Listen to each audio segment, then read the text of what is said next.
Saya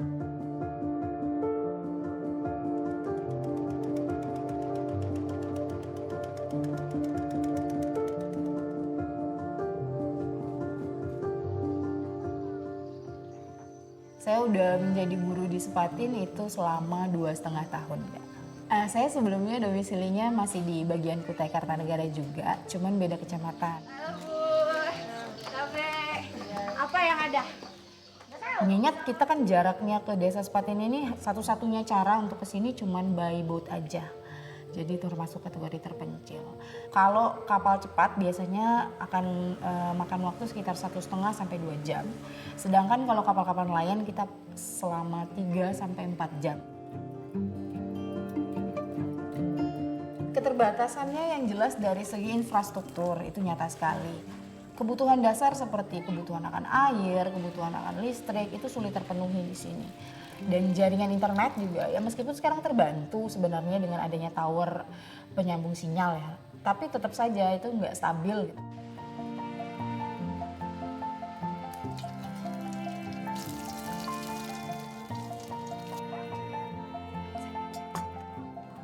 Awalnya ya sulit ya kayak sempat maksudnya kayak kadang apa ya kita bilang homesick gitu. Susah tapi mau nggak mau ya harus diikuti, diadaptasi dengan baik karena ini udah jadi keputusan saya. Name of reference. Kita di Sepatin ini ada 3 sekolah totalnya. Yang pertama ada jenjang PAUD atau TK, lalu ada SD dan ada SMP.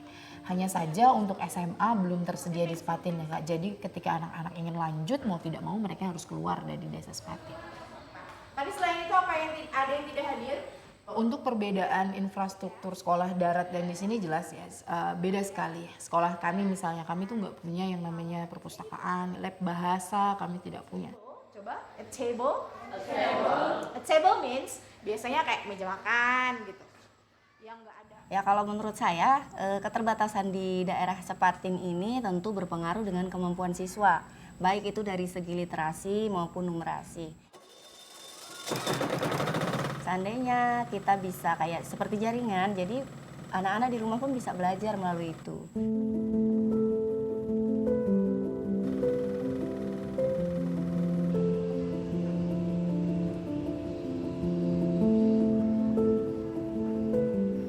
Tantangan pendidikan di Indonesia ini multi complicated karena seiring dengan bahasa Indonesia ini adalah bangsa maritim di mana akses wilayah geografi itu begitu sangat terbentang luas sehingga beraneka ragam pula kondisi pendidikan yang ada di Indonesia. Konsentrasi pendidikan berkualitas hanya di daerah tertentu, khususnya di daerah Pulau Jawa.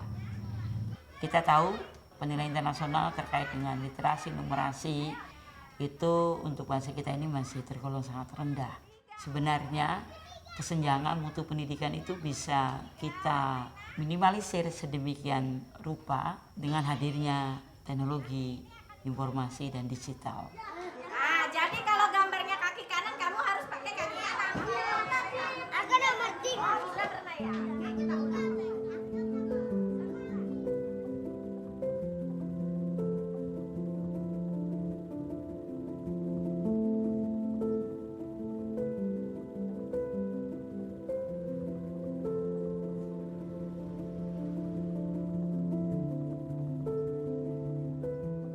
Saya menyadari anak saya berbeda dengan anak-anak yang lainnya itu pada umur 5 tahun.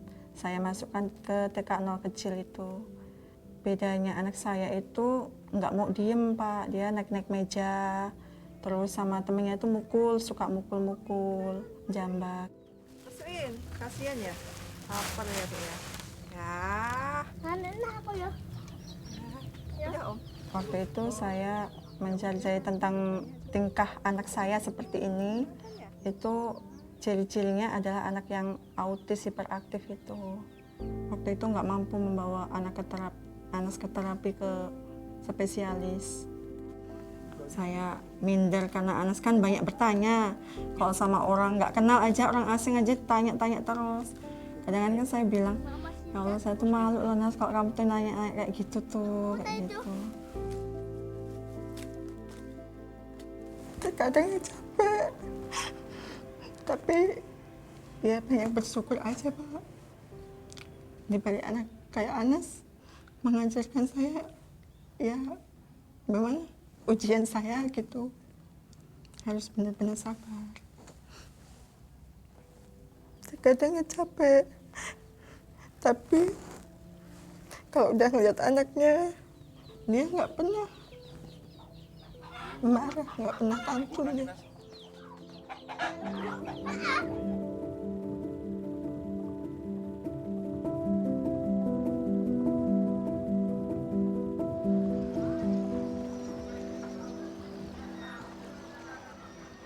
Di Sepatin ini sendiri ada kelompok ya, yang asli penduduk asli yang di sini tinggal sudah netap lama.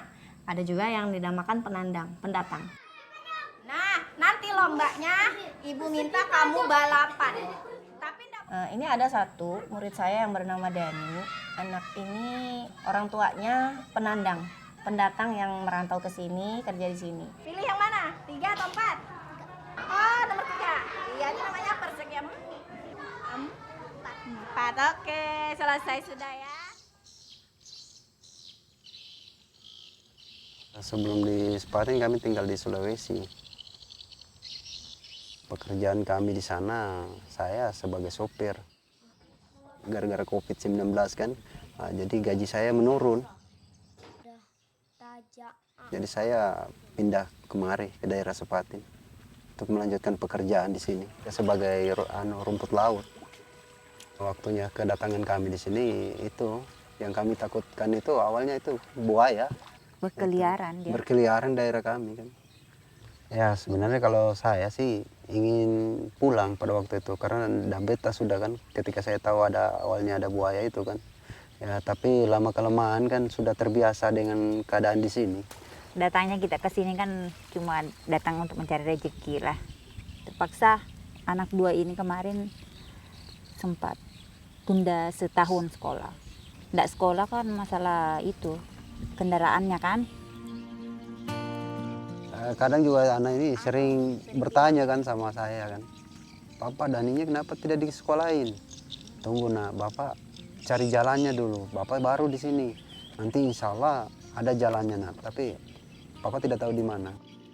Bahkan kita sebagai orang tua kan sedih sebenarnya lihat anak seperti itu kan.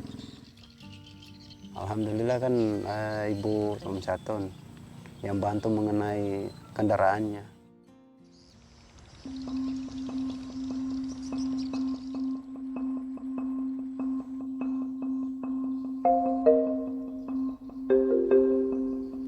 Motivasi anak-anak untuk sekolah sebenarnya tinggi, tapi ya itu tadi, tetap kendalanya transportasi.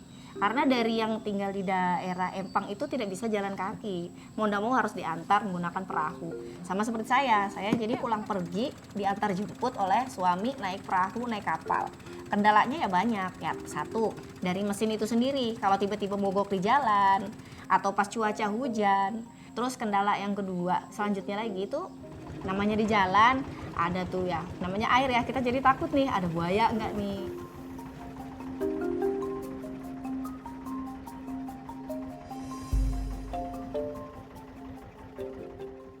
Saya sempat tidak menyekolahkan si Anas itu karena dia tuh harus ditungguin, dijagain. Dia tuh bilang, Ma Anas tuh mau cekuah loh, Ma Anas tuh mau cekuah. Terus diajaklah sama tetangga saya ini, udah disekolahin di SD Muhammadiyah aja. Kebetulan itu guru kelasnya itu kepala sekolahnya sendiri dan orangnya tuh sangat sabar. Iya, ke sekolah. Yang pintar ya, nggak boleh nakal ya. Setiap tahun kita mempunyai anak berkebutuhan khusus itu. Kalau guru tidak ada yang khusus mengajar di ABK, tidak ada pendidikan yang khusus itu tidak ada. Tapi hanya guru itu berusaha belajar sendiri melalui internet dan sebagainya.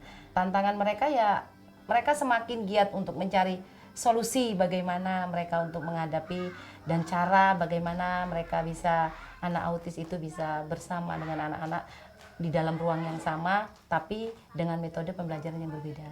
Saya melihat perubahan Anas setelah saya masukkan ke SD Muhammadiyah itu banyak sekali perubahan. Dia tuh tadinya yang baru pertama dia masuk itu tuh takut sekali.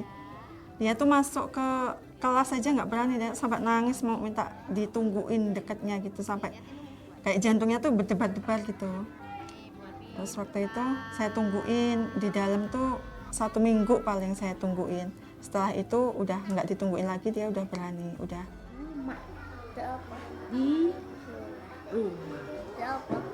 Lagi masak. Ada airnya, Bu.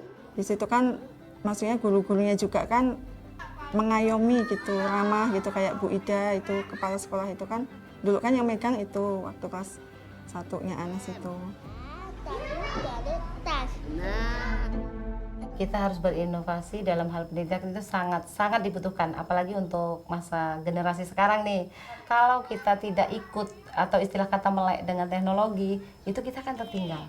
Karena di masa sekarang ini, hal itulah yang dapat menarik anak-anak. Karena anak-anak itu udah semuanya pakai yang teknologi seperti itu. 9. Salah, 9.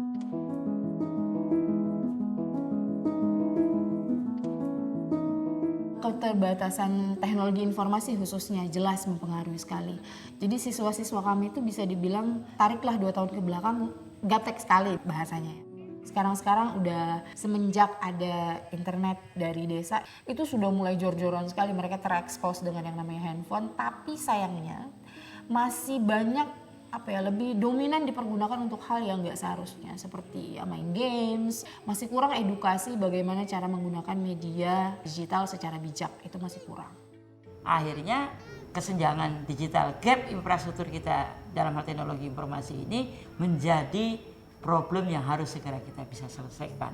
Maka harus hadir alternasi teknologi informasi yang tidak menggantungkan sepihak ataupun kepada teknologi informasi digitalisasi secara fisik. Kehadiran teknologi informasi digital itu bisa menjembatani, bisa memberikan solusi hadirnya pendidikan yang merata berkeadilan di daerah lapisan yang paling terdalam sekalipun. Ambil main di bawah aja. Cari namamu sendiri. Untuk 2 tahun terakhir ini alhamdulillah model teknologi yang ramah anak dan offline itu sudah kita gunakan di kelas 1 dan di kelas 2. Prosesnya itu menggunakan tablet. Jadi anak-anak bermain aplikasi itu tanpa jaringan, yang di dalamnya itu berisi pelajaran-pelajaran, contohnya matematika, bahasa Indonesia dan bahasa Inggris. Jadi yang sebetulnya itu berhubungan dengan materi pembelajaran yang kita terapkan di kurikulum sekarang. Memang si Dani ini pernah TK di Sulawesi sana, cuman waktu masuk ke kelas 1 agak lambat. Jadi anak ini kayak sudah lupa walaupun sudah pernah TK. Cara penulisan di buku tuh kadang masih terbalik. Nah setelah berjalan menggunakan tablet, dia jadi tahu cara penulisan yang benar, baik literasi numerasinya, perubahannya cukup signifikan. Jadi di semester kedua dia malah langsung bisa ngebalap nih anak yang tadinya sudah lebih duluan tahu dari dia, dibalaplah dia. Perubahan yang terjadi kepada anak saya Adel ketika dia bersekolah di SD Negeri 16 Anggana dan menggunakan tablet itu tingkat kesukaan dia terhadap bahasa Inggris itu meningkat. Kalau sebelumnya saya adalah backgroundnya guru bahasa Inggris nih, otomatis saya pengen anak saya pintar bahasa Inggris gitu ya kan. Pulang-pulang ternyata dia dapat apa yang justru saya belum ajarkan. Contohnya ketika saya sedang membuka jendela, dia sedang iseng menjawab, "Wah, mama lagi open the window ya." Oh, saya bilang, "Kamu nggak tahu, kan belum saya ajarin, kamu kan nggak mau belajar sama saya." Lah, saya kan belajar di sekolah, dia bilang gitu. Dari mana? Dari tablet yang saya pelajari. Ya kan sendiri, bosen, mama kayak singa, kayak gitu. Sedangkan di sekolah kan fun kan. Perubahan yang terlihat dari Anas setelah menggunakan tablet, itu Anas itu terutama gerak tangan untuk menulis angka. Karena di tablet itu ada untuk mengasah motorik halus dan kasarnya, itu dari anak panah misalnya angka 1, dari panah ke bawah, dia udah dengan sendirinya tanpa kami bilang, tapi sudah kita lo lagi kurang bawah gitu. Nah, hanya cukup dengan begitu tangan dia sudah bergerak sendiri. Saya rasa perubahan yang seperti itu nanti lah mungkin tahun ke depan di kelas 2-nya mungkin ada perubahan yang lebih maksimal.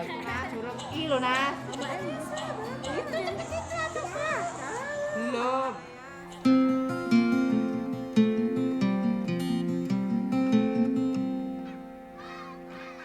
Kalau apa pendidikan itu penting buat anak-anak, yang pasti supaya anak-anak tidak merasa terbodohi nantinya. Kenapa? Yang pasti kalau anak-anak bisa membaca, menulis, berhitung, itu akan berpengaruh ke masa depan mereka.